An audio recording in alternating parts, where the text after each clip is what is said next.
Hello guys, welcome back to my classes.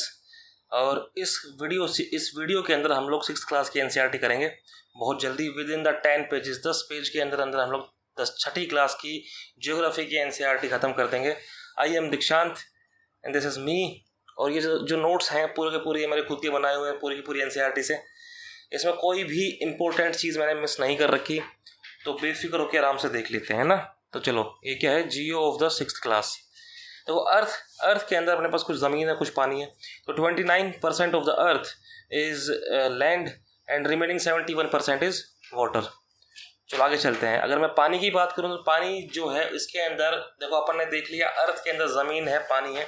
71% पानी है और 29% ज़मीन है। और जो पानी है, पानी के अंदर 97.2% of the thing is ocean. बचा हुआ 2.77% आइस शीट और ग्राउंड वाटर के रूप के अंदर अपने पास अवेलेबल है। और मात्र 0.03% इज फ्रेश वाटर। ठीक है, आगे मूव करते हैं। अगर मैं एशिया की बात करूं, Asia is the 1/3 of the total land area on the earth. पूरी धरती के जितना भी ज़मीन अपने पास, उसका 1/3 जो लैंड एरिया है वो एशिया के पास आता है।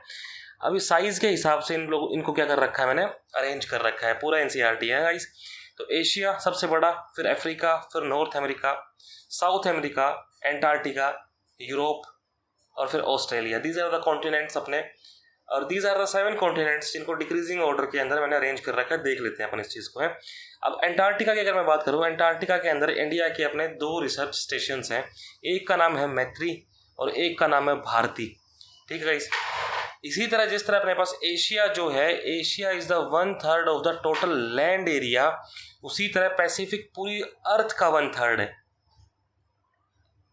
Moving to the next, Amazon is the largest river, Nile is the longest river. चलो आगे चलते हैं। अभी अपने पास एनसीईआरटी ही है पूरी की पूरी है बस, लेकिन ये है कि मैंने सिर्फ 10 पेज के अंदर उसको समराइज कर रखा है, सारे के सारे डेटा, फैक्ट और कंसेप्ट को। अगर मैं माउंट एवरेस्ट की बात करूँ तो mount Everest is the highest mountain in the world. इसलिए इसके मतलब, और इसके ऊपर जिस बंदे ने चढ़ाई की, कौन कौन चढ़ा है इसके ऊपर सबसे पहले, एडमंड हिलेरी करके एक बंदा था न्यूजीलैंड का, और शेरपा करके एक बंदा था, तेनजिंग शेरपा, जो कि इंडिया का था। इन लोगों ने बिल्कुल 29 मार्च 1953 को एवरेस्ट के ऊपर चढ़ाई की। 28 मई 2023 को अपना प्रीलिम्स था यूपीएससी का, और 29 मई को इन लोगों ने चढ़ाई की थी। फिर एक जापान की औरत है, फर्स्ट वुमेन जो कि एवरेस्ट पे चढ़ी 16 मई 1975 को। इनका नाम है जुंको तबई। ठीक है, तो क्या क्या देख लिया अपन ने, Edmund Hillary, Tenzing Norgay Sherpa, Junko तबई is the first women जो कि एवरेस्ट पे चढ़ी। डेट्स वगैरह इतनी इंपॉर्टेंट नहीं है। फिर अपने पास अगर इंडिया की पहली वुमेन की मैं बात करूं तो Bachendri Pal, first Indian women जो कि माउंट एवरेस्ट पे चढ़ी हैं 23 मई 1984 को।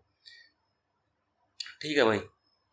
अब ये है, it is the height of the atmosphere. ये मैंने ATM लिख रखा है। तो हाइट ऑफ द एटमॉस्फेयर जो है 1600 किलोमीटर ऊंची है।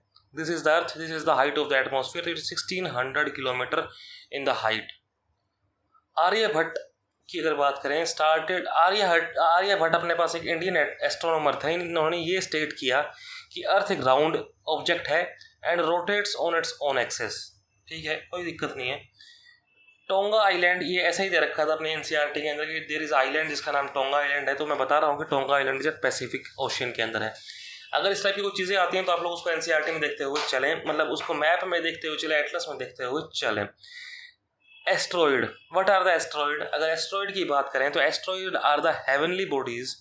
ऐसा माना जाता है कि ये कोई एक प्लेनेट होगा जुपिटर और मार्स के बीच में, वो टूट गया और टूटने के बाद एस्ट्रॉइड्स बन गए। तो उस किसी प्लेनेट के टुकड़ा है जो है वो एस्ट्रॉइड्स हैं। तो एस्ट्रॉइड्स जो हैं वो अपने मार्स और जुपिटर के बीच में पाए जाते हैं। ये सारे फैक्ट अपने एनसीईआरटीज में दिए हुए हैं।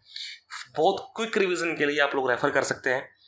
First Indian landed on moon, पहला इंडियन जो है वो ज़मीन जिसने चंद्रमा की सतह के ऊपर अपना पैर रखे, इज़ द राकेश शर्मा। 3 अप्रैल 1984 को ये भाई साहब जाते हैं। अब this is the summer solstice, autumn equinox, winter solstice and spring equinox. इस पूरे के पूरे का कंसेप्ट को जो है, किस तरह से दिन होते हैं, किस तरह से रात होते हैं और किस तरह से अपने सीजन चेंज होते हैं, इसको मैं एक अलग से वीडियो में कवर करूँगा। वहाँ पे इन सारी चीज़ों को इन सब चीज़ों को डिस्कस करेंगे। अब अब जैसे this is circle of illumination, ऐसे छोटे छोटे कंसेप्ट है ना जो स्टेट लेवल के पीसीएस के एग्जाम है उनमें पूछ लिए जाते हैं। जैसे हरियाणा का एक एग्जाम था स्टेट पीसीएस का, उसके अंदर पूछ रखा था कि what is circle of illumination. तो जैसे दिस इज सन, ठीक है, this is sun, this is earth, तो सनलाइट गिर रही है इसके ऊपर, और इस तरफ जो है वो क्या कहते हैं, क्या है भाई, डे है, इस तरफ नाइट है। तो ये जो बीच का सर्कल है या फिर बीच की जो सर्कल है जो दिन और रात को डिवाइड कर रहा है, it is circle of illumination. यही ना कि यहीं तक कि तो सनलाइट पहुंच रही है, इधर वाला पार्ट ही तो जो है वो उसके अंदर दिन है, इधर वाला पार्ट ही तो इल्यूमिनेटेड है गाइज, इसलिए this is known as circle of illumination. अब आता है नेशनल एंथम। ये अपने एनसीईआरटी के स्टार्टिंग के अंदर दे रखा है कि हाँ भाई नेशनल एंथम है अपना। इसको हमने अडोप्ट किया 24 जनवरी 1950 को। इस ऊपर तक के फैक्ट के अंदर अपने स्टार्टिंग के 5 चैप्टर के इंपॉर्टेंट फैक्ट्स कवर हो गए हैं एनसीईआरटी के। चैप्टर 6 पे आ जाओ भाई। चैप्टर 6 के अंदर दे रखा mountain. What is mountain? Mountain is a steep hill with elevation more than 600 meters. What is mountain? Mountain is a steep hill जिसकी एलिवेशन 600 मीटर से ज्यादा है। This is a standard definition of mountain, जिसको आप आराम से mains में कहीं भी मेंशन कर सकते हैं। अब ग्लेशियर क्या है? ग्लेशियर की स्टैंडर्ड डेफिनेशन की मतलब सिंपल आसान भाषा के अंदर permanently frozen river of ice is glacier. ठीक है, लेट्स मूव। अब माउंटेन अपने पास 3 टाइप के बता रखे हैं अपने एनसीईआरटी में कि एक फोल्ड माउंटेन होते हैं, एक ब्लॉक माउंटेन होते हैं, एक वोल्केनिक माउंटेन होते हैं। ठीक है, फोल्ड माउंटेन होते हैं, ब्लॉक माउंटेन होते हैं, वोल्केनिक माउंटेन होते हैं। फोल्ड माउंटेन जब बनते हैं जब ज़मीन जो है वो फोल्ड हो जाती है। ये अपन आगे पढ़ेंगे कि होता क्या है कि अर्थ के अंदर प्लेट्स होती हैं, ठीक है, टेक्टोनिक प्लेट्स जब आपस में टकराती हैं तो ज़मीन वहाँ से ऊपर उठ जाती है। तो जैसे कि इधर से एक फोर्स लगा, इधर से एक फोर्स लगा, ज़मीन यहाँ पे फोल्ड होके ऐसे उठ गई। तो इस वजह से जो अपने पास माउंटेन्स बने इसको अपन ने फोल्ड माउंटेन बोल दिया गाइस। ठीक है, साफ सिंपल भाषा के अंदर फोल्ड माउंटेन का एक एग्जाम्पल है हिमालय, दूसरा इज एल्प्स। ठीक है, अब कमेंट में मेरे को ये बताओ कि एल्प्स किस किस कंट्री को कवर करता है। मैं भी बता देता हूँ कि एल्प्स अगर आप एटलस में देखोगे तो इट इज़ इन यूरोप, लेकिन आप कमेंट में बताएं कि कौन कौन सी कंट्रीज को कवर करता है। फिर आगे चलते हैं कि Alps and the Himalayas are the young fold mountains. Young fold mountain से यहाँ पे तात्पर्य यह है कि ये बहुत रिसेंट के बने हुए हैं, ज़्यादा पुराने नहीं हैं। ठीक है, आगे देखते हैं और कौन कौन से फोल्ड माउंटेन्स हैं। Aravalli is a fold mountain, लेकिन ये पहले बन चुका है, बहुत पहले का बना हुआ है, इसलिए इसको ओल्डेस्ट फोल्ड माउंटेन भी बोलते हैं। Appalachians is a mountain in North America. जब आप लोग अमेरिका का मैप देखोगे ऐसे ऐसे करके, दिस इज द अमेरिका का मैप। ठीक है, तो इसके इस वाले ईस्टर्न जो कोस्ट है यहाँ पे एपलेशियंस माउंटेन होगा। रशिया के अंदर अपने पास यूराल माउंटेन है। तो ये सारे के सारे फोल्ड माउंटेन्स के एग्जाम्पल आते हैं गाइज। अब अपने पास ब्लॉक माउंटेन। ब्लॉक माउंटेन की अगर बात करें तो कई बार क्या होता है ना कि ज़मीन एक जगह से धंस जाती है गाइस, ज़मीन धंस जाती है। जैसे कि क्या हुआ कि इस जगह की ज़मीन है, क्या तो इन दोनों जगहों की ज़मीन अपलिफ्ट हो गई या फिर ये बीच वाली ज़मीन जो है धंस गई। तो इस वाले जो पोर्शन को है ना इन्होंने बोल दिया HORST, जिसको बोलते हैं होर्स्ट। और इस वाली जो खाई है इसको बोल दिया ग्रेबन। ठीक है, तो वैली को क्या बोला? GRABEN and the uplifted part को बोल दिया अपन ने होर्स्ट। तो what is horst? Horst is uplifted block, graben is the lowered blocks. इसके एग्जांपल की अगर बात करें तो Rhine valley and the Vosges mountain in Europe is example of block mountain. जब अपन देखेंगे ना एटलस को तो वहाँ पे ये दे रखा होगा कि जहाँ पे राइन वैली होगी ना उसके बगल में ही वोस्जिस माउंटेन्स है। तो राइन वैली जो होगी यहाँ पे it is graben and Vosges mountains will be the horst, HORST। बस खत्म। Here we are done with what? साफ सिंपल बात है, यहाँ पे हमने कर लिया ब्लॉक माउंटेन। उसके बाद अपने पास वोल्केनिक माउंटेन आते हैं। वोल्केनो उसको अपन आगे पढ़ेंगे, सबको पता वोल्केनो क्या होते हैं, ज्वालामुखी। ठीक है, अब जब धरती के अंदर से लावा निकलता है और लावा जब बहुत तेज फट के निकलता है तो because of the impact of the lava वहाँ की ज़मीन उठ जाती है and it becomes a mountain. इस टाइप के मतलब माउंटेन को अपन लोग वोल्केनिक माउंटेन बोलते हैं। एग्जाम्पल की अगर मैं बात करूँ तो माउंट फुजियामा जो है is an example of volcanic mountain. उसी तरह देखो मैं मार्क हाईलाइट कर देता हूँ, mount Fujiyama is in Japan in example of volcanic mountain, and mount Kilimanjaro in Africa is example of volcanic mountain. ठीक है गाइस, आगे चलते हैं। आगे मैंने बीच में ऐसे पेज खाली छोड़ रखा है चीज़ें एक्सप्लेन करने के लिए। अब मैं सिग्निफिकेंस देख लेते हैं माउंटेन्स की। What are the significance of the mountains? तो it is store house of water. बिल्कुल ठीक बात है, क्यों? क्योंकि ग्लेशियर्स होते हैं, पानी वहाँ पे जम जाता है, तो store house of water. Source of river, बिल्कुल सही बात है, हिमालयाज के ऊपर बहुत सारे ग्लेशियर्स हैं, इसलिए it is a source of river. आगे चलता हूँ, irrigation, generation of hydro electricity. Indian Himalayas के ऊपर कितने ही ज़्यादा हम लोगों ने डैम बना रखे हैं, तो it is helpful in generation of hydro electricity. River valley and terraces, क्या कह रहा है कि जैसे ही नदी नीचे आएगी और रिवर की वैली के बगल में हम लोग क्या करते हैं, माउंटेन्स पे जहाँ पर थोड़ी समतल जगह होगी वहाँ पे एग्रीकल्चर कर लेते हैं। What is terrace? This is mountain, this is mountain guys. अपन ने इस माउंटेन को यहाँ से काट कर थोड़ा प्लेन कर लिया, ठीक है, थोड़ा प्लेन कर लिया, इसमें यहाँ पे स्टेप बना दिया, अब ये माउंटेन ऐसा हो गया, ठीक है। तो जो ये step banana, this step will be used for agriculture, इसको हम लोग बोलते हैं टेरेस। तो क्या कह रहे हैं कि माउंटेन पे हम एग्रीकल्चर कर सकते हैं, कहाँ कहाँ पे? रिवर वैली पे और टेरेस पे। यहाँ पे डाइवर्स फ्लोरा फौना होता है। उसके अलावा mountains are the source of fuel, fodder, shelter and resins etcetera. ठीक है, mountains are site for tourist. यहाँ पे हम लोग अच्छे अच्छे स्पोर्ट्स एक्टिविटीज कर सकते हैं, paragliding, hang gliding, river rafting, ski etcetera and etcetera. तो हम लोगों ने क्या क्या देखा कि this is the significance of mountains. आगे चलते हैं, plateaus. What are the plateaus? अपन ने माउंटेन की डेफिनेशन देखी, अपन ने देखे माउंटेन 3 टाइप के होते हैं, अपन ने देखा माउंटेन की ये यूजेज हैं, ये सिग्निफिकेंस है। इसी तरह आप लोग देखेंगे प्लेट्यूज क्या होते हैं। Plateaus are flat topped table land, flat topped table land, this is a very good definition. अगर एग्जाम में कुछ छोटा सा बजाता है ना कि हमें 20 वर्ड लिखो प्लेट्यूज के ऊपर, ठीक है, तो लिख सकते हैं इसके ऊपर आराम से हम लोग। मतलब आंसर राइटिंग में एनसीईआरटीज आपकी बहुत ज़्यादा मदद करने वाली हैं गाइस, ठीक है। तो कोई भी ऐसे फ्लैट टॉप की ज़मीन होगी ना बहुत दूर दूर तक, उसको अपन ने प्लेट्यू बोल दिया।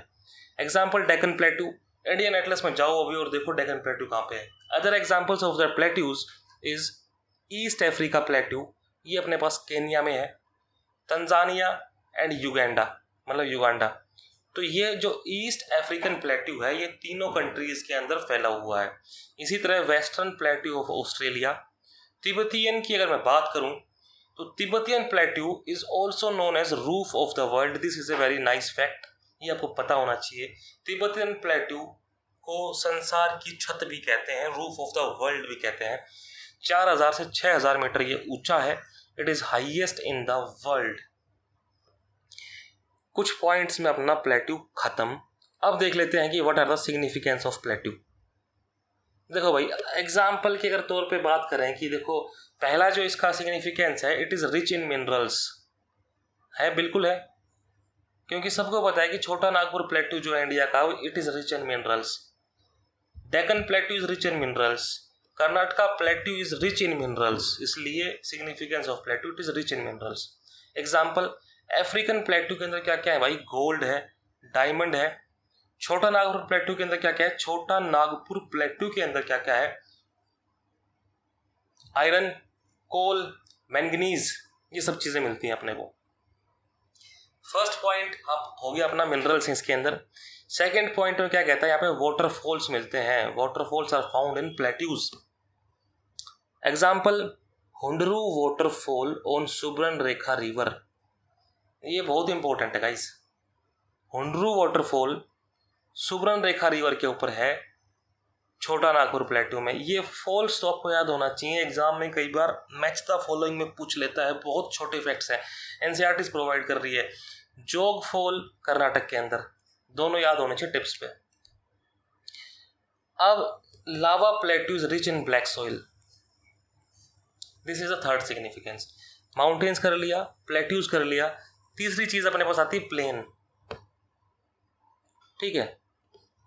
प्लेन्स की डेफिनेशन दे रहा हूं आपको सीधी सीधी यहाँ पे।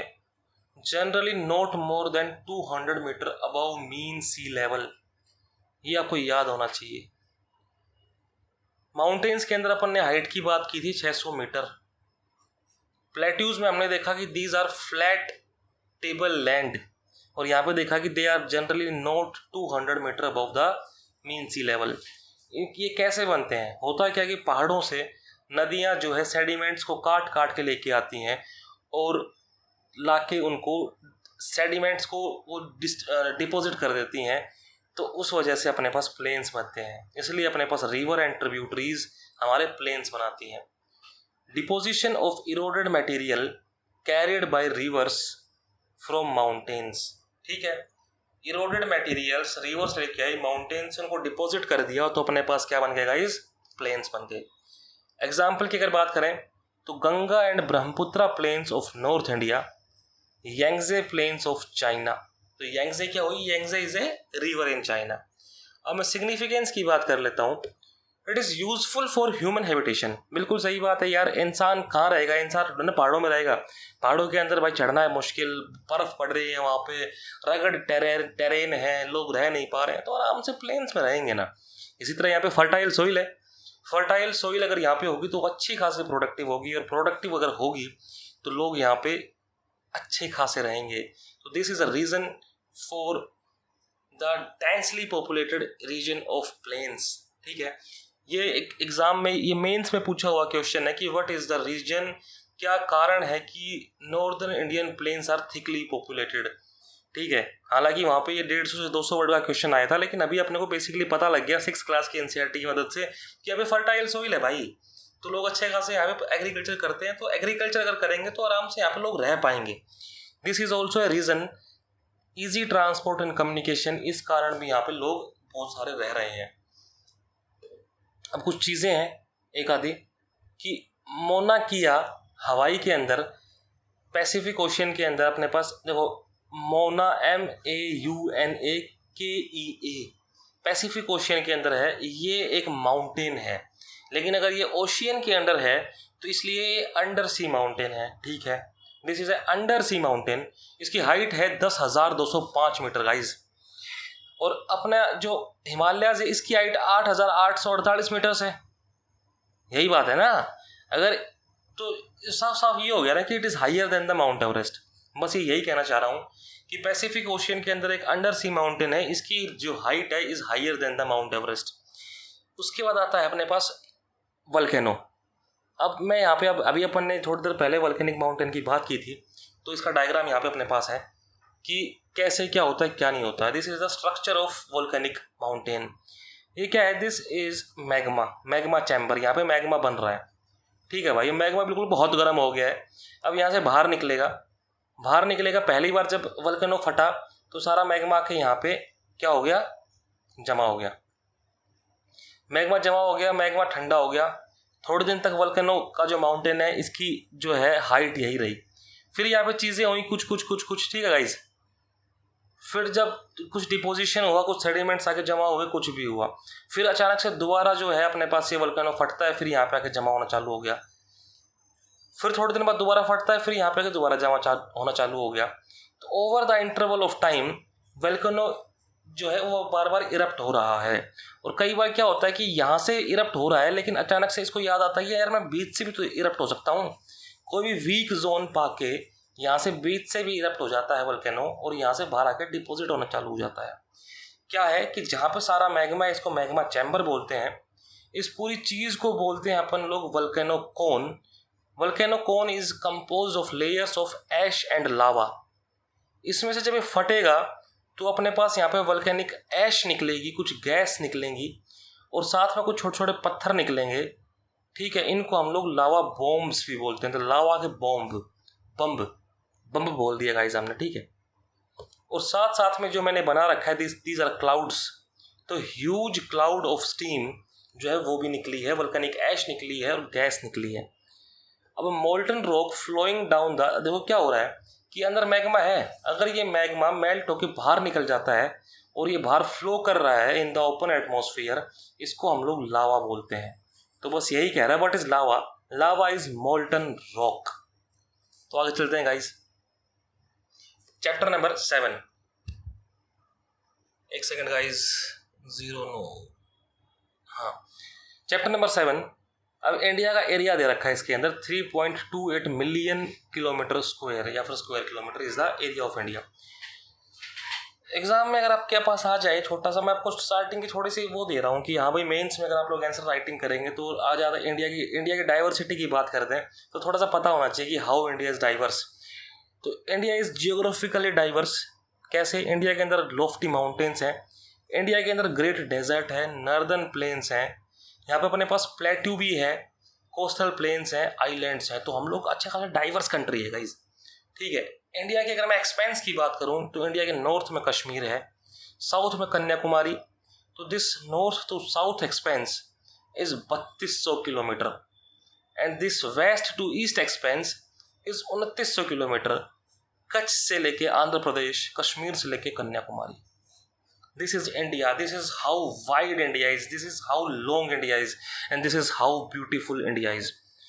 Various sub headings under the diversity. अब इंडिया डाइवर्स कैसे कैसे है देखो, मतलब ये मैंने इसलिए लिख रखा है कि अचानक से अगर आपको स्ट्रक्चर बनाना पड़ जाए, जब आपसे कोई यूँ कह दे कि how India is a diverse country, तो आप कैसे कहोगे कि इंडिया का जो क्लाइमेट है डाइवर्स है। इंडिया का अगर क्लाइमेट अगर डाइवर्स है, अगर अलग अलग टाइप के क्लाइमेट है, किसी जगह कम बारिश हो रही है, किसी जगह ज़्यादा बारिश हो रही है, तो उसी वजह से इंडिया के अंदर वेजिटेशन भी डाइवर्स होगा। अगर किसी जगह वेजिटेशन डाइवर्स है तो वहाँ पे वाइल्ड लाइफ भी डाइवर्स होगा। लोग अलग अलग जगह के रह रहे हैं यहाँ पे, कहीं से कोई यूएसए से आया हुआ है, मतलब पहले यहाँ पे टर्क्स आए, ठीक है, मुगल्स आए, ब्रिटिशर्स आए, तो लैंग्वेज भी हमारी डाइवर्स है, हमारा कल्चर भी डाइवर्स है। This diversity is combined by tradition, तो this is unity in diversity, ठीक है। आगे चलते हैं। ये अपन ने देखा कि how wide India is and how, तो ये जब अपन वेस्ट से ईस्ट देखते हैं तो अप्रोक्सीमेटली 29 डिग्री का जो है ना इंडिया वाइड है।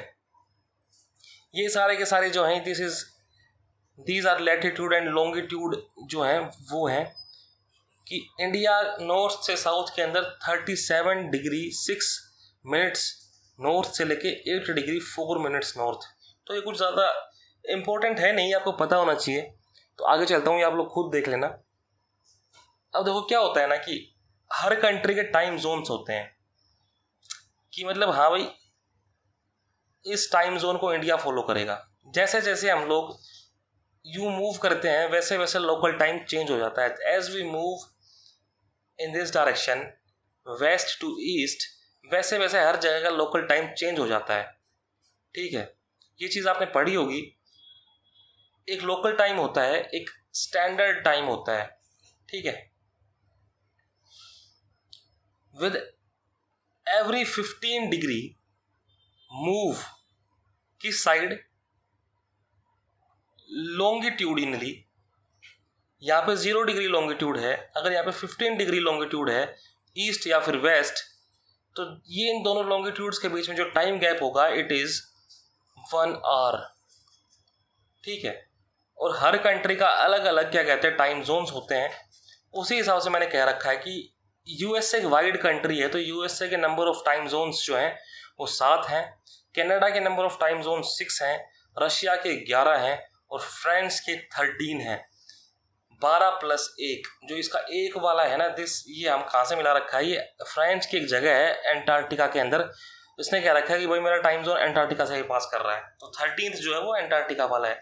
इसको छोड़ दो, ज़्यादा ध्यान मत दो इस चीज़ के ऊपर, इट इज़ सिंपल थिंग। एक बार एनसीईआरटी को देख लेना इस चीज़ के मामले में। जो इंपॉर्टेंट चीज़ें हैं वो मैं कवर करवा देता हूँ। फिजिकल डिविजन्स ऑफ इंडिया, जैसा कि हमने देखा कि India is a diverse country. India के अंदर माउंटेन्स है, प्लेट्यूज एंड डेजर्ट है, कोस्टल प्लेन्स हैं, बहुत चीज़ें हैं। तो अपन देख लेते हैं सबसे पहले इंडिया के माउंटेन्स। तो हिमालय, हिम प्लस आल्य। हिम सबको पता होता है कि भाई हिम का मतलब बर्फ है, तो अडोब ऑफ स्नो, स्नो बर्फ, अडोब मतलब घर, ठीक है। हिमालय, तो this is the map, physical map India का। थोड़ा सा मैंने बनाने की कोशिश की है यहाँ पे। These are the ranges of Himalaya. सबसे जो नॉर्थ में इट इज़ ग्रेट हिमालय जिसको हम हिमाद्री बोलते हैं, बीच में जो है इट इज़ हिमाचल, और in the southern most range of Himalaya is Shivalik. अब ग्रेट हिमालयाज के भी नॉर्थ में एक यहाँ पे जगह चीज माउंटेन्स की रेंज है, इसको हम लोग ट्रांस हिमालयाज बोलते हैं। आगे वाली क्लासेस में हम लोग कवर करेंगे इस चीज़ को, ठीक है। यहाँ पे राजस्थान वाले पार्ट के अंदर अपने पास ग्रेट इंडियन डेजर्ट है। ग्रेट इंडियन डेजर्ट के यहाँ पे अपने पास अरावली के माउंटेन्स हैं। आप लोग अपनी एटलस देखते हुए चलें, एटलस देखते हुए चलें, और साथ में जैसे ही नीचे आएंगे तो यहाँ पे जो है ना, दिस इज विंध्याज और सतपुराज। और जब एटलस देखेंगे तो विंध्याज और सतपुराज के बीच में एक रिवर फ्लो कर रही है, वो नर्मदा रिवर है।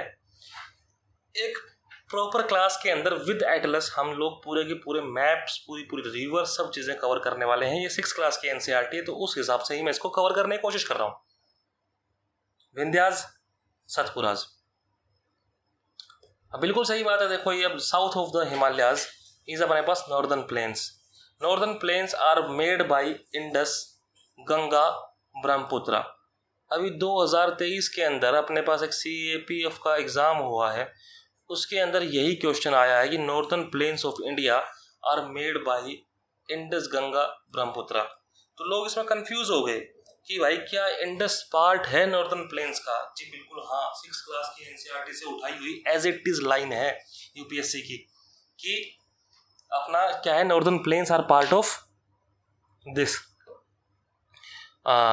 नॉर्दर्न प्लेन्स जो है इंडस से ही बनते हैं। फिर अपने पास ये अलग अलग चीज़ें हैं कि यहाँ पे वेस्टर्न घाट्स हैं, वेस्टर्न घाट्स के इधर this is the Western Ghats, और ये वाला पार्ट जो है coastal plains, these are the west Eastern Ghats. आगे चलते हैं, ये पूरी की पूरी फिजिकल इंडिया बता दिया अपन ने, थोड़ा सा ऊपर से 6ठी क्लास के हिसाब से। Let's move on.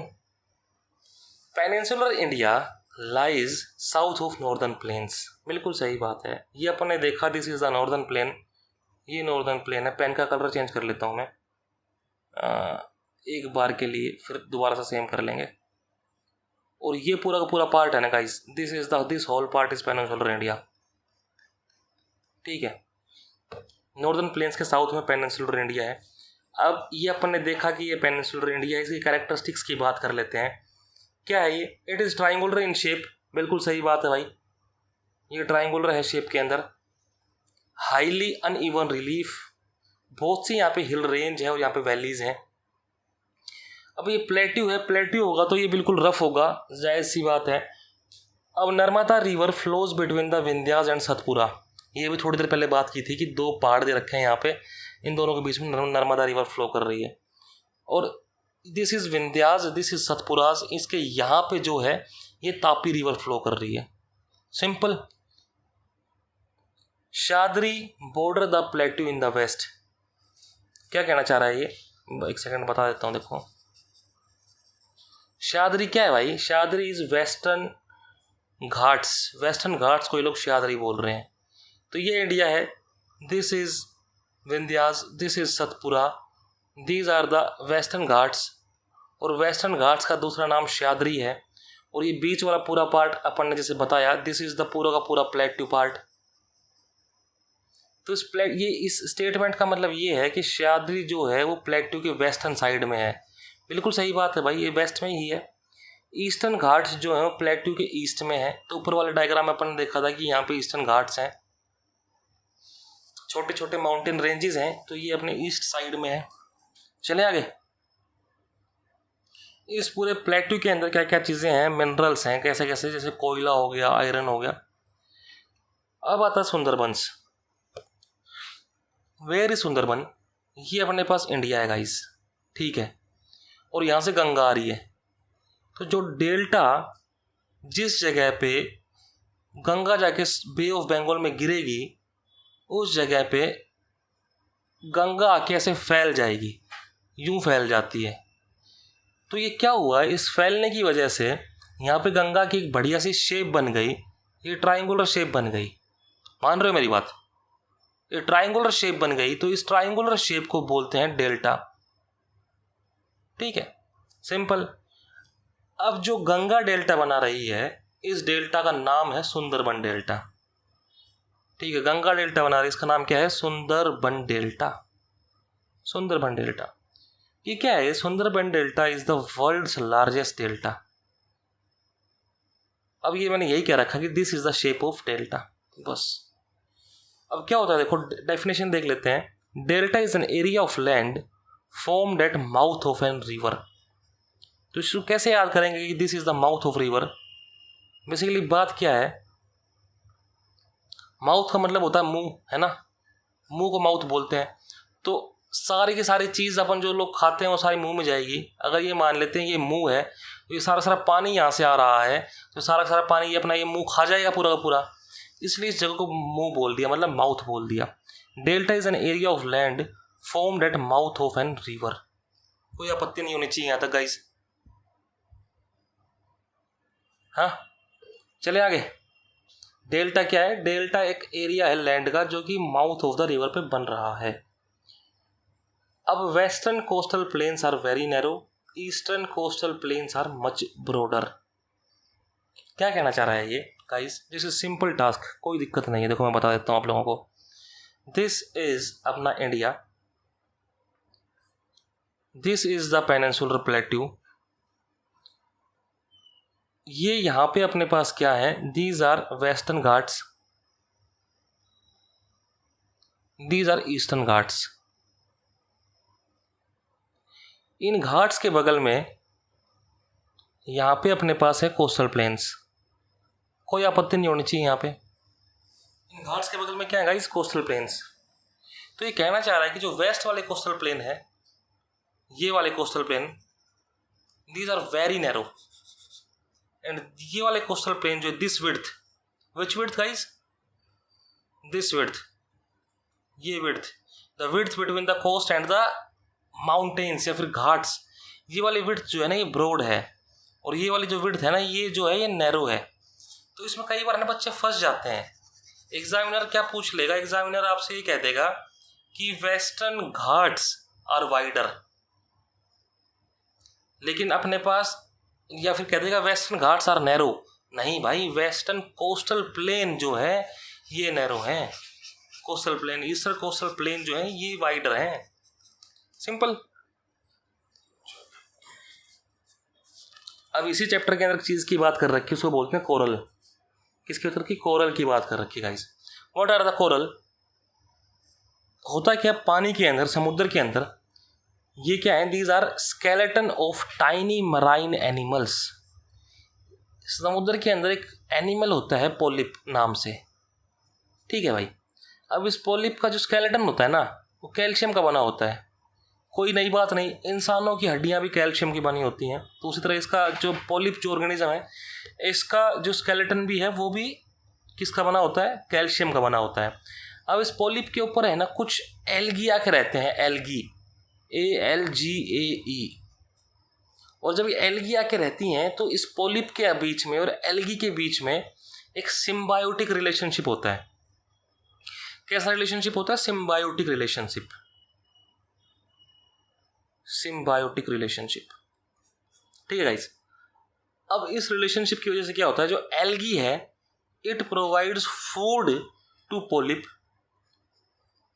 एल्गी क्या कर रहा है? इसको फूड दे रहा है, और पोलिप एल्गी को क्या प्रोवाइड कर रहा है? पोलिप कह रहा है कि भाई तू मेरे शरीर में रह ले। पोलिप इसको रहने की जगह दे रहा है, तो बस। और जब जाके ये कोरल्स मर जाते हैं तो इनका सिर्फ जो है क्या बचता है? शरीर बचता है। और शरीर के ऊपर अलग अलग दोबारा लेयर्स बनती रहती हैं कोरल की। जैसे कि मान लो ये कोरल था, अब ये सारे कोरल डेड हो गए, ठीक है। उसके बाद फिर थोड़े दिन में नए कोरल्स बने इसके ऊपर, इस ऊपर वाली लेयर पे। फिर थोड़े से दिनों बाद और कोरल बने, ये नीचे वाले डेड हो गई और फिर यहाँ कोरल बन गए। ऐसे करते करते एक वर्टिकल लेयर बन जाती है। और ओवर द टाइम, अब देखो मतलब कोरल बन कहाँ रहे हैं? सारे कोरल बन रहे हैं समुद्र के अंदर, मरीन के अंदर, मतलब चारों तरफ पानी भी होगा, यही बात है ना, चारों तरफ पानी भी होगा यहाँ पे। अब ओवर द टाइम ये चीज़ पानी से बाहर निकल जाती है, और पानी से बाहर निकलने के बाद it becomes an island. How beautiful, it becomes an island. और जैसे ही आइलैंड बन जाएगा तो मौज हो जाएगी, है ना। तो कुछ नहीं है, कहने का मतलब है कि corals are the skeleton of tiny marine animals known as polyps. और इन्हीं कोरल्स के अपने पास आइलैंड्स बन जाते हैं। Example, Lakshadweep is a coral island. ये पता होना चाहिए आपको। और कोरल्स के बारे में डिटेल में पढ़ेंगे हायर क्लासेस के अंदर। इसी तरह अपने पास सुनामी आई तो भाई साहब भूचाल आ गया था। What is tsunami? Huge sea wave generated due to earthquake on sea floor. समुद्र के सतह के ऊपर जब आ जाता है भूकंप, तो अपने पास जो लहरें हैं वो बहुत ऊंची ऊंची उड़ जाती हैं, उसको बोल देते हैं सुनामी। ठीक है गाइस, अब अपन आगे चलने का प्रयास करते हैं हम लोग कि tropic of cancer passes through 8 states. अब तक आप लोगों को ये पक्का पता होगा कि what is tropic of cancer. अगर नहीं पता है तो मैं बता देता हूँ। दिस इज अर्थ, इसके बीचों बीच एक इमेजिनरी लाइन पास करती है, उसको बोलते हैं इक्वेटर। यहाँ पे एक 23.5 डिग्री नॉर्थ लैटिट्यूड पे जो लाइन पास करती है, इसको बोलते हैं ट्रॉपिक ऑफ कैंसर। ठीक है, ये ट्रॉपिक ऑफ कैंसर। और 23.5 साउथ से जो इमेजिनरी लाइन पास करती है, इसको बोलते हैं ट्रॉपिक ऑफ कैप्रिकॉर्न। तो ट्रॉपिक ऑफ कैंसर जो है वो इंडिया के 8 स्टेट से पास करती है। आपके पास इस टाइम आपकी एटलस होनी चाहिए, और जो कौन कौन से स्टेट्स हैं वो Gujarat, Rajasthan, MP, Chhattisgarh, Jharkhand, west Bengal, Tripura and Mizoram. ठीक है भाई, चलो यहाँ पे अपना खत्म हुआ चैप्टर नंबर 7। अब आते हैं चैप्टर नंबर 8 के ऊपर। और चैप्टर नंबर 8 किस चीज़ के ऊपर है? क्लाइमेट। चैप्टर नंबर 8 का नाम है climate, vegetation and wildlife. एक सेकेंड गाइस, बस गिव मी अ मोमेंट। हाँ, आ जाओ। What is climate? Average weather measured over long time. दो चीजें होती हैं गाइस, एक होता है क्लाइमेट, एक होता है वेदर। इंस्टेंटेनियसली अभी अगर दिल्ली में बारिश हो रही है ना, तो इट इज़ द वेदर, कि अभी कैसा वेदर है। ठीक है, जब भी अपने पास अपन फोरकास्टिंग करते हैं तो अपन क्लाइमेट फोरकास्ट नहीं करते, हम लोग वेदर फोरकास्टिंग करते हैं, है ना। न्यूज़ जब आती है उसके अंदर जो एंकर खड़ा होता है वो कहता है कि क्लाइमेट फोरकास्ट नहीं करता, वो वेदर फोरकास्ट करता है। और जब हर दिन का वेदर मिला के बहुत लंबे दिनों का वेदर जब अपन मिला लेते हैं और अपन लोग अनुमान लगाते हैं कि यार पिछली साल भी इस दिन गर्मी थी, उससे पिछली साल भी इस दिन गर्मी थी, लगातार 25-30 सालों से इस दिन गर्मी पड़ रही है, इस महीने गर्मी पड़ रही है, तो उसको अपन क्लाइमेट बोल देते हैं। तो average weather measured over long time is climate. India के क्लाइमेट की अगर बात करें तो इंडिया का climate is monsoon type climate. ठीक है, इंडिया का वेदर क्या है guys? Monsoon type climate. Regional variation होता है इस मॉनसून टाइप क्लाइमेट के अंदर। What is the meaning of regional variation? मतलब किसी रीजन के ऊपर बारिश कम हो रही है, किसी रीजन पे बारिश ज़्यादा हो रही है। अगर ये इंडिया है और यहाँ से मानसून आना चालू हो रहा है, जब मानसून को डिटेल में पढ़ेंगे तब बात करेंगे कि कैसे मानसून बनता है और कैसे क्या बारिशें हो रही हैं। तो मैं आपको बता रहा हूँ कि जब मानसून यहाँ चलता है तो सबसे ज़्यादा बारिश यहाँ होती है, और फिर जैसे जैसे मानसून आगे बढ़ता है वैसे वैसे बारिश जो है वो कम होना चालू हो जाती है। इसलिए क्या कहने का तात्पर्य हुआ, इस रीजन के ऊपर बारिश ज़्यादा है, इस पे थोड़ी सी कम है, इस पे थोड़ी सी कम है, तो there is regional variation in the Indian monsoon. यही कहना चाह रही है ये लाइन। अब मानसून का बारे में थोड़ा सा पढ़ा अपन ने, इंडियन क्लाइमेट के बारे में थोड़ा सा देखा। अब मैं ये कह रहा हूँ कि मानसून जो है, मानसून मौसिम नाम के वर्ड से निकला हुआ है, जो कि एक अरेबिक वर्ड है, और इस मौसिम का मतलब है सीजन। बस क्लाइमेट, किसी भी जगह का क्लाइमेट किन चीज़ों पर निर्भर करता है? किसी भी जगह का क्लाइमेट किन चीज़ों पे निर्भर करता है? तो क्लाइमेट अगर मैं थोड़ी सी साइंटिफिक टर्म्स में कहूँ, जैसा कि हम लोग 11th 12th में कहते थे कि let us assume x is equal to function of y and z। तो अभी कुछ साथ में देखने वाले मेरे भाई आर्ट्स बैकग्राउंड से भी होंगे तो फंक्शन को नहीं समझ पाएंगे, तो हम लोग उसको सिंपल रखेंगे। मैं यूँ कह रहा हूँ कि क्लाइमेट किन किन चीज़ों पर निर्भर करता है। The first thing is location, कि उस जगह की लोकेशन क्या है। क्लाइमेट उस जगह का एल्टीट्यूड क्या है, उसकी मतलब ऊंचाई कितनी है। Distance from the sea and relief इन सब चीज़ों के ऊपर क्लाइमेट हमारा निर्भर करता है। एग्जाम्पल, 2 जगहें हैं, जैसलमेर एंड बीकानेर। ये बहुत गर्म है भाई, है ना, डेजर्ट के अंदर है राजस्थान के अंदर। अब तो दिल्ली भी बहुत गर्म हो गई है। उसी तरह अपने पास द्रास और कारगिल जो जगह है जम्मू कश्मीर में है। जम्मू कश्मीर जो है बहुत ज़्यादा एल्टीट्यूड पे है, तो ये जगह बहुत ठंडी है। मुंबई और कलकत्ता समुद्र के पास पड़ते हैं, तो यहाँ पे मॉडरेट क्लाइमेट है गाइस, कोई दिक्कत नहीं होनी चाहिए। अब आता है नेचुरल वेजिटेशन। क्या होता है गाइस कि नेचुरल वेजिटेशन का मतलब कि जो वनस्पति, जो वेजिटेशन नेचुरली उग रही है उसको बोलिए नेचुरल वेजिटेशन। कोई इसके अंदर रॉकेट साइंस नहीं है। एग्जाम्पल, घास लग गई, श्रब लग गए, ट्रीज लग गए, which grow on their own, अपने आप उग जाते हैं, विदाउट इंटरफेरेंस और help from human being, are called natural vegetation. This is a definition. Definitions तो इतनी बेसिक डेफिनेशन तो याद होनी चाहिए हम लोगों को। अब vegetation of India can be divided into 5 types. 5 प्रकार की डेफिनेशन, मतलब वेजिटेशन है इंडिया के अंदर। कौन कौन सी? Tropical evergreen forest, tropical deciduous forest, thorny bushes, mountain vegetation, mangrove forest. ये 5 टाइप की हैं। इनको देखते हैं और फिर आगे बढ़ते हैं, ठीक है। देखो, tropical rain forest. Rain forest का क्या मतलब है गाइज? कि जहाँ पे अच्छी खासी बारिश हो रही है, पहली बात तो। और ट्रॉपिकल का मतलब क्या है? जैसे मैंने बताया अभी कि अर्थ जो है, अर्थ को अपन ने जोन्स में डिवाइड कर रखा है। ये इक्वेटर, ये tropic of cancer 23 half and 23.5 degree north and 23.5 degree south, इस चीज़ में बांट रखा अपन ने। तो जो चीज़ें इसके बीच में होंगी उसको बोल देंगे ट्रॉपिक्स, ठीक है। तो इंडिया जो है वो भी 23.5 डिग्री नॉर्थ के आसपास ही पड़ता है, पता आप लोगों को। इसलिए हमारे पास ट्रॉपिकल रेन फॉरेस्ट भी यहाँ पे हैं। मतलब इतनी बारिश हो कि यहाँ पे, कि यहाँ के जो इस जगह के जो फॉरेस्ट हैं वो ट्रॉपिक्स वाले फॉरेस्ट की तरह बिहेव करें। और ट्रॉपिक्स के अंदर क्या होता है, पूरी साल बारिश होती है, पूरी साल रेनफॉल होती है ना। मतलब वहाँ के अंदर जो फॉरेस्ट है वो कभी भी वो हमेशा एवरग्रीन रहते हैं। उनमें कोई पर्टिकुलर पतझड़ का मौसम नहीं आता। तो इसमें क्या होता है ट्रॉपिकल रेन फॉरेस्ट के अंदर, the receive rainfall, heavy rainfall, highly dense. अगर इतने डेंस हैं कि सनलाइट जो है ज़मीन तक नहीं पहुंचती भाई।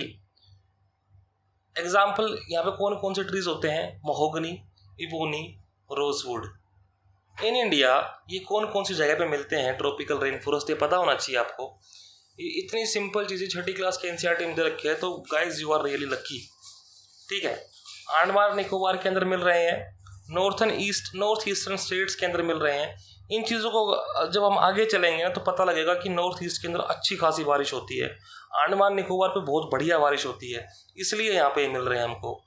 Narrow strip of western slope of western Ghats, western Ghats के पास भी अपने को मिल रहा है, इस जगह भी मिलते हैं अपने को, ठीक है। अब आता है ट्रॉपिकल डेसिडियस फॉरेस्ट, इनको हम लोग मॉनसून फॉरेस्ट भी बोलते हैं। अब क्या होता है कि मॉनसून के अंदर जो बारिश होती है वो साल के कुछ टाइम में होती है और साल के कुछ टाइम पे बारिश नहीं होती। और जब बारिश नहीं होगी तो पेड़ पौधे अपना पानी बचाने के लिए अपने पत्ते गिरा देंगे और सारे पेड़ पौधे एक बार में ही पत्ते गिरा देंगे। तो यहाँ पे अपने पास क्या होगा, एक पतझड़ का सीजन होगा, ठीक है। इसलिए ये जो है ये, और पानी भी कम है तो यहाँ ये ऑब्वियसली ये लेस डेंस होंगे। They shed leaves at a particular time, sal, teak, peepal, neem, sheesham, ये सारे के सारे ट्रीज अपने को यहाँ मिलते हैं। इन इंडिया ये कौन कौन सी ट्री जगह पे मिलते हैं गाइस? ये इन जगह पे मिल रहे हैं, मध्य प्रदेश में, यूपी में, बिहार, झारखंड, छत्तीसगढ़, ओडिशा। अब ये वो स्टेट्स हैं जहाँ पे उतनी अच्छी खासी बारिश नहीं होती कि 200 सेंटीमीटर से ऊपर बारिश हो जाए या फिर 250 सेंटीमीटर से ऊपर बारिश हो जाए। जहाँ पे अपने पास अराउंड 200 से 250 सेंटीमीटर की बारिश होती है वहाँ पे अपने पास रेन फॉरेस्ट मिल रहे हैं, and in some part of Maharashtra, ठीक है। अपन ने क्या देखा था, this is the map of India. Guys थोड़ी सी गलती होगी मैप के अंदर, थोड़ा सा समझ लेना। ठीक है, अपन ने ये देखा था कि जो एवरग्रीन फॉरेस्ट है ना वो अपने को कहाँ मिल रहे हैं, थोड़े से यहाँ मिल रहे हैं, थोड़े से यहाँ मिल रहे हैं। उसके अलावा इसके अलावा बारिश अपने को कहाँ नहीं होती, राजस्थान में तो बारिश होती नहीं अपने पास। तो और जम्मू कश्मीर में बहुत भयंकर गर्मी है। हिमाचल प्रदेश और क्या कहते हैं यहाँ पे, हिमाचल प्रदेश और उत्तराखंड के अंदर वैसे ही, मतलब जम्मू कश्मीर में बहुत ठंड है, हिमाचल प्रदेश और उत्तराखंड में भी ठंड है। तो अपन ऐसी जगह देखेंगे जहाँ पे जो पेड़ पौधे हैं वो अपनी चीज़ें गिरा दें, पत्ते गिरा दें। तो साफ सिंपल बात अपन यही देखेंगे, उत्तर प्रदेश के अंदर हो रहा है, बिहार के अंदर हो रहा है, झारखंड, छत्तीसगढ़, है ना, पार्ट्स ऑफ महाराष्ट्र, ओडिशा, इन्हीं स्टेट्स में तो गए सब। अब आता है थ्रोनी बुशेस। अब थ्रोनी बुशेस का मतलब क्या है, ऐसी झाड़ियाँ जिन के ऊपर कांटे हैं। अब कांटे वाली चीज़ें अपने को कहाँ मिलेंगी, जहाँ बारिश बिल्कुल कम होगी। अब इन चीज़ों पर कांटे इसलिए हैं ताकि ये अपना वाटर लॉस को रोक सके, पानी का जो लॉस होता है बिकॉज ऑफ इवेपोरेशन वो कम हो सके। और जो पानी बचा रहे हैं इसका मतलब इनके पास पानी बिल्कुल नहीं है। अगर पानी बिल्कुल नहीं है तो थ्रोनी बुशेस उन एरियाज में मिलेगी जहाँ पे एरिया ड्राई है। Leaves are in form of spines, spine मतलब कांटे, टू रिड्यूस ट्रांसपीरेशन। आपको पता होना चाहिए what is transpiration. Transpiration is the process जिसके थ्रू प्लांट्स अपना पानी लूज करते हैं। ठीक है, यहाँ पे कौन कौन सी वेजिटेशन मिलेगी, कैक्टस, खैर, बबूल, कीकर। अब इंडिया में कौन कौन सी जगह मिलेंगे ये अपन ने देखा, आपने कौन कौन सी जगह कवर हो चुकी हैं। उसके अलावा जो जगह बच गई ना उनको अपन इसमें इंक्लूड करते हैं। सिर्फ पहाड़ों को इंक्लूड नहीं करेंगे क्योंकि पहाड़ों की खुद की एक वेजिटेशन होती है। तो कौन कौन सी जगह आ गई guys, Rajasthan, Punjab, Haryana, Gujarat and eastern slopes of western Ghats. इसके बारे में हम आगे वाली क्लासेस में देखेंगे कि इस जगह क्यों इस टाइप की वेजिटेशन मिल रही है, कि क्यों यहाँ पर इतना कम बारिश हो रही है। अब आ जाओ माउंटेन वेजिटेशन के ऊपर। 6th क्लास की एनसीईआरटी है गाइस, डेटा बढ़िया दे रखा है, चीज़ें अच्छी दे रखी हैं, लेकिन चीज़ें धीरे धीरे समझ में आएंगी। ठीक है, mountain vegetation species varies with the height. जैसे जैसे अपन पहाड़ पर चढ़ेंगे वैसे वैसे पेड़ पौधों की जो वैरायटी है वो चेंज होती जाएगी। Example coniferous trees. यहाँ पे कैसे ट्रीज मिलेंगे भाई, यहाँ पे मिलेंगे कोनीफेरस ट्रीज। इसी टाइप के ट्रीज मिलेंगे, ऐसे कॉनिकल। पहाड़ भी कॉनिकल है और ट्रीज भी कॉनिकल है। ठीक है, क्या है, कैनोनिकल शेप के। This is the canonical shape found between 1500 से लेके 2500 मीटर की हाइट पे। एग्जाम्पल कौन कौन से पेड़ मिलेंगे भाई, चीर, पाइन, देवदार। ये पेड़ों की जो नाम है ये याद होना चाहिए, बार बार पढ़ो इस चीज़ को। ये जो नोट्स बना रखे हैं मैंने, आई विल प्रोवाइड यू गाइस। ठीक है, कोई दिक्कत वाली बात नहीं है। एनसीईआरटी के सारे एनसीईआरटी के नोट्स हैं, I will provide you eventually.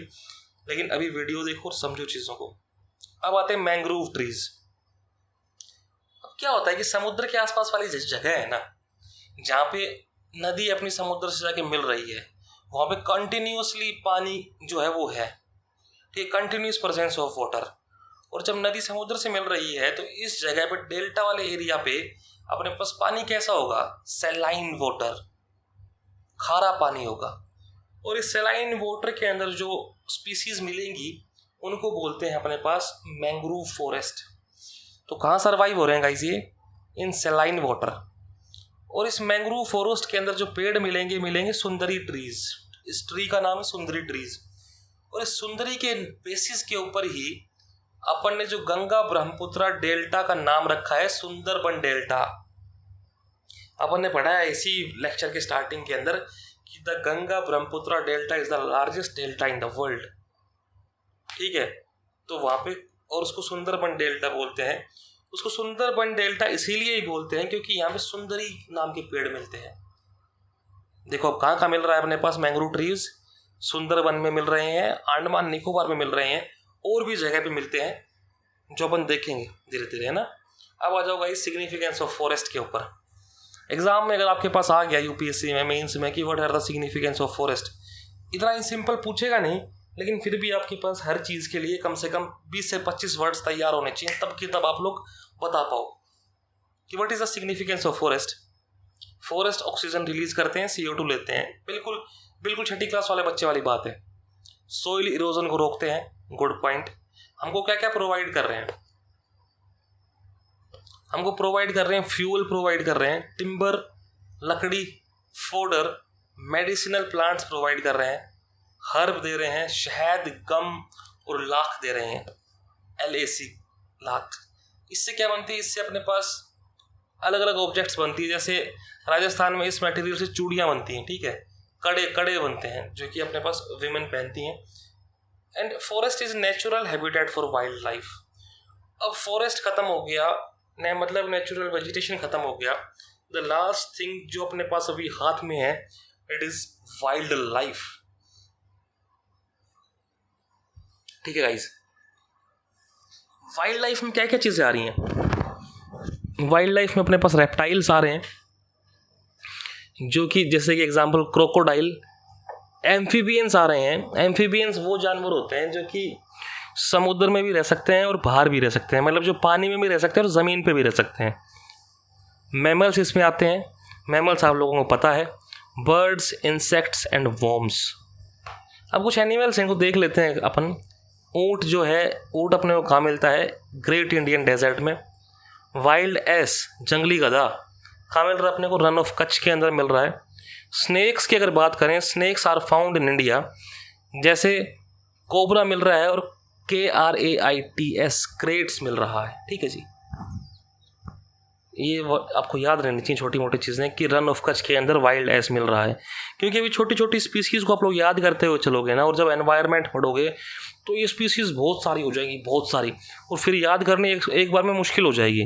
तो छोटी छोटी चीज़ों को अपन लोग याद करते हुए चलेंगे तो स्टार्टिंग में चीज़ें इतनी प्रेशर क्रिएट करेंगी नहीं। ठीक है ना। First week of October celebrated as wildlife week. अक्टूबर का पहला जो वीक है इसको अपन वाइल्ड लाइफ वीक बोलते हैं, to create awareness of conserving habitats of animal kingdom. ठीक है, अब ये चीज़ें भी अगर आप लोग एक बार पढ़ जाओगे ना मेंस के टाइम पे या फिर प्रीलिम्स के टाइम पे, तो मतलब NCERTs यार just like this in the, मतलब बहुत आराम से रिवाइज हो रही हैं और मैंने कुछ मिस नहीं किया NCERTs में से, बिलीव में, है ना। जो इंपॉर्टेंट चीज़ें उठा के डाल दी हैं और जो चीज़ें पता ही पता होनी चाहिए आपको, वो इसके अंदर मैंने थोड़ी सी मिस कर रखी होंगी, लेकिन वो बहुत ऐसी चीज़ें हैं जो कि छोटे बच्चों को पता होंगी। यानी कि दिन कैसे होता है, रात कैसे होता है, उसकी अलग से वीडियो बनाएंगे हम लोग कि हाँ भाई सन कैसे मूव कर रहा है, क्योंकि उसमें थोड़ा सा कंसेप्ट आ जाता है। अब आ गया अपने पास माइग्रेटरी बर्ड्स। ये पता होना चाहिए अपने पास कौन कौन से माइग्रेटरी बर्ड्स हैं। एक बर्ड है जिसका नाम पेलिकन, दूसरा है Siberian crane, stork, flamingo, pintail duck and curlew. दोबारा बोल देता हूँ, पेलिकन बर्ड माइग्रेट होके इंडिया में आ रहा है, साइबेरियन क्रेन आ रहा है, स्टोर्क आ रहा है, फ्लेमिंगो आ रहा है, पिन टेल डक एंड कर्ल्यू। ये सारे के सारे बंधु, ये सारे के सारे मेरे भाई माइग्रेट होते हैं इंडिया में in winters. Migrate from Siberia, दिसंबर में आ जाते हैं और मार्च तक यहाँ रहते हैं। ऐसा क्यों कर रहे हैं कि ये दिसंबर में यहाँ पे आते हैं, क्योंकि साइबेरिया जो जगह है इट इज़ इन रशिया, और रशिया के अंदर भाई दिसंबर में बहुत ज़्यादा भयंकर ठंड होती है। ठीक है ना, बहुत ज़्यादा ठंड होती है, इसलिए they choose to move in India, वो इंडिया आ जाते हैं और यहाँ पे रहते हैं। तो these are the migratory birds. इनके नाम आपको अभी से याद हो जाने चाहिए, ताकि जब अपन आगे पढ़ेंगे ना तो इनकी सारी कैरेक्टरिस्टिक्स हम लोग याद कर लेंगे, तो एग्ज़ाम के लिए बहुत ज़्यादा बेनिफिशियल रहेगा। तो गाइज़ ठीक है, यहाँ पे आके हमारी 6th क्लास की NCERT ख़त्म होती है। Thanks for watching. मिलते हैं आपसे नेक्स्ट वीडियो में, जहाँ पे अपन लोग 7वीं क्लास की NCERT ख़त्म करेंगे जियोग्राफी की।